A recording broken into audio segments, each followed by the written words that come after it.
मित्रों, बहुत समय पहले की बात है। एक दूर देश में एक विशाल और समृद्ध राज्य था जिसका नाम था धर्मपुरी। इस राज्य पर राजा सुमेध राज करते थे, जिनकी 3 सुंदर और बुद्धिमान बेटियां थीं। बड़ी राजकुमारी सुप्रिया, मंझली रत्नावती और सबसे छोटी इंद्राणी। तीनों राजकुमारियां न सिर्फ रूपवान थीं, बल्कि शस्त्र और शास्त्र दोनों में पारंगत थीं। राजा सुमेध अपनी बेटियों से बहुत प्रेम करते थे, लेकिन उनके मन में एक गहरी चिंता थी। वह अपनी बेटियों के लिए ऐसे राजकुमार ढूंढ रहे थे जो न केवल उनके बराबर हों, बल्कि उनसे भी ज्यादा बुद्धिमान और शक्तिशाली हो। इसी राज्य के पास एक घना जंगल था, जहां एक अत्यंत ज्ञानी और सिद्ध साधु रहते थे। उनका नाम वशिष्ठ था। वे अपनी तपस्या और ज्ञान के लिए दूर दूर तक प्रसिद्ध थे।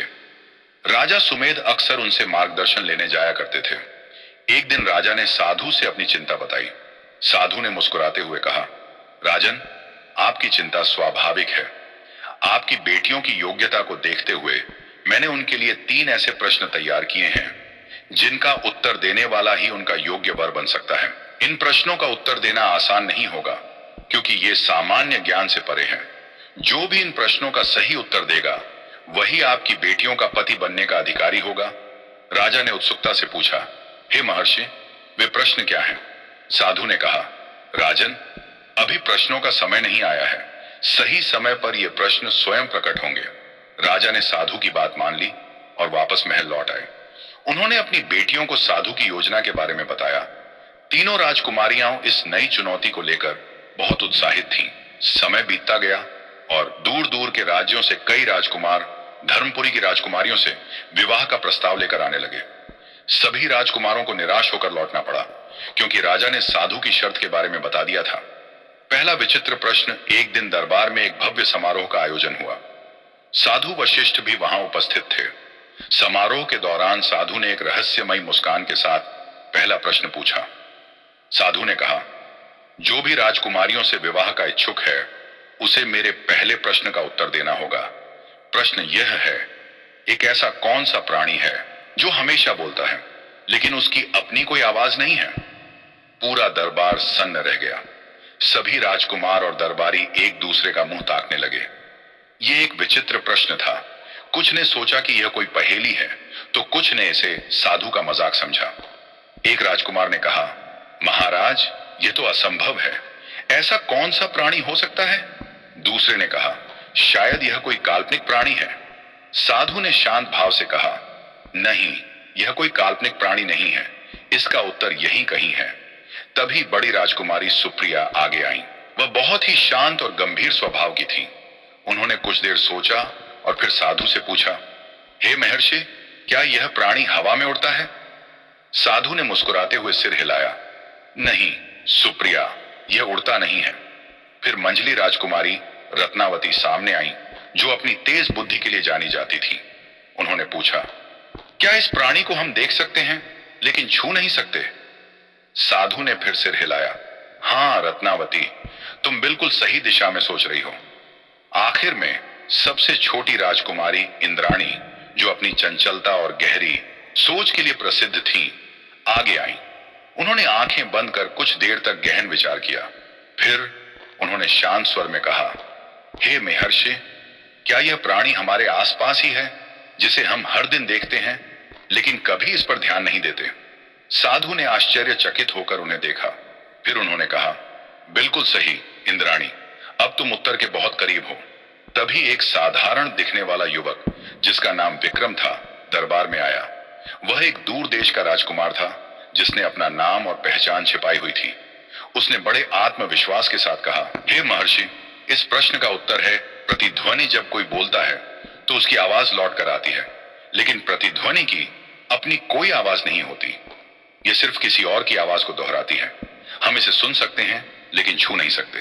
साधु मुस्कुराए और बोले, शाबाश विक्रम, तुमने बिल्कुल सही उत्तर दिया। पूरा दरबार तालियों की गड़गड़ाहट से गूंज उठा। राजा सुमेध बहुत प्रसन्न हुए।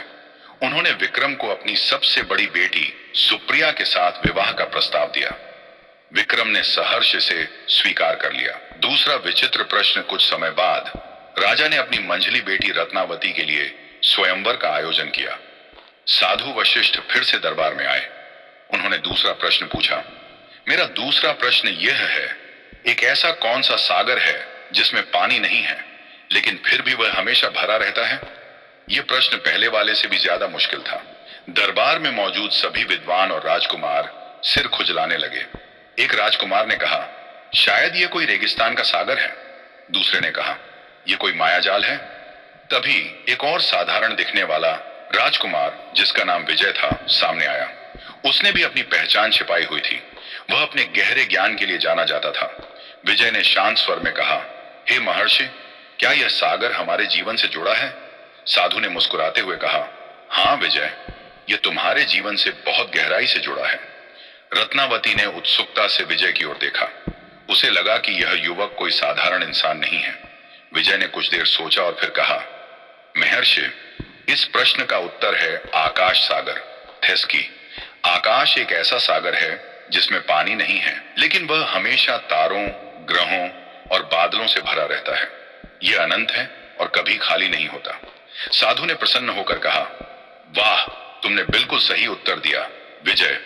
राजा ने खुशी से विजय का स्वागत किया और अपनी मंझली बेटी रत्नावती के साथ उसका विवाह तय कर दिया। तीसरा विचित्र प्रश्न कुछ समय बाद सबसे छोटी राजकुमारी इंद्राणी के लिए स्वयंवर का आयोजन हुआ। दरबार में पहले से भी ज्यादा भीड़ थी। दूर दूर के देशों से राजकुमार आए थे जिन्होंने पहले 2 प्रश्नों के बारे में सुना था। सभी को लग रहा था कि तीसरा प्रश्न सबसे ज्यादा कठिन होगा। साधु वशिष्ठ ने सभी को संबोधित करते हुए कहा, मेरा तीसरा और अंतिम प्रश्न यह है कि एक ऐसी कौन सी वस्तु है जो जितनी ज्यादा जलती है उतनी ही ज्यादा बढ़ती है? यह प्रश्न सुनते ही दरबार में सन्नाटा छा गया। हर कोई सोचने लगा। एक राजकुमार ने कहा, यह तो जलती हुई लकड़ी हो सकती है। साधु ने हंसकर कहा, नहीं, लकड़ी जलने पर खत्म होती है, बढ़ती नहीं। दूसरे ने कहा, शायद यह आग है। साधु ने फिर कहा, नहीं, आग सिर्फ फैलती है, बढ़ती नहीं। तभी एक और युवक जिसका नाम जयंत था सामने आया।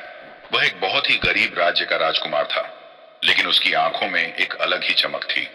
जयंत ने शांत स्वर में कहा, हे महर्षि, क्या यह वस्तु हमारे जीवन का एक हिस्सा है, लेकिन हम इसे कभी देख नहीं पाते? साधु ने गंभीरता से सिर हिलाया। हाँ जयंत, तुम सही दिशा में हो। राजकुमारी इंद्राणी जयंत को देखती रह गई। उसे लगा कि इस युवक के अंदर कोई विशेष गुण है। जयंत ने आंखें बंद करके कुछ देर सोचा और फिर गहरी सांस लेकर कहा, महर्षि, इस प्रश्न का उत्तर है ईर्ष्या, जेलसी। जब कोई व्यक्ति किसी दूसरे से ईर्ष्या करता है तो वह ईर्ष्या की आग में जलता रहता है, लेकिन उसकी ईर्ष्या बढ़ती ही जाती है। यह ऐसी आग है जो जितनी जलती है उतनी ही बढ़ती है और कभी शांत नहीं होती। साधु ने जयंत की ओर देखा और बोले, जयंत, तुमने न केवल सही उत्तर दिया बल्कि तुमने मानव स्वभाव की एक बहुत गहरी सच्चाई को भी समझा। मैं तुमसे बहुत प्रसन्न हूं। राजा सुमेध ने जयंत को गले लगा लिया और अपनी सबसे छोटी और प्रिय बेटी इंद्राणी के साथ उसका विवाह करवा दिया। इस प्रकार तीनों राजकुमारियों का विवाह ऐसे राजकुमारों से हुआ जो न केवल शक्तिशाली थे बल्कि असाधारण बुद्धि और ज्ञान से भी परिपूर्ण थे। साधु वशिष्ठ ने अपनी बुद्धिमत्ता और दूरदर्शिता से राजा की चिंता को दूर कर दिया था। मित्रों, इस कहानी से यह शिक्षा मिलती है कि किसी भी व्यक्ति का असली मूल्य उसके बाहरी रूप में नहीं बल्कि उसके ज्ञान, बुद्धि और चरित्र में होता है। मित्रों, यह कहानी आपको कैसी लगी कमेंट में अपनी राय जरूर देना, और यदि यह कहानी आपको अच्छी लगी हो तो चैनल को सब्सक्राइब करके और वीडियो को लाइक जरूर कर देना। मित्रों, यहां तक देखने के लिए आप सभी प्रिय मित्रों का प्यार पूर्वक धन्यवाद। जय श्री कृष्ण। राधे राधे।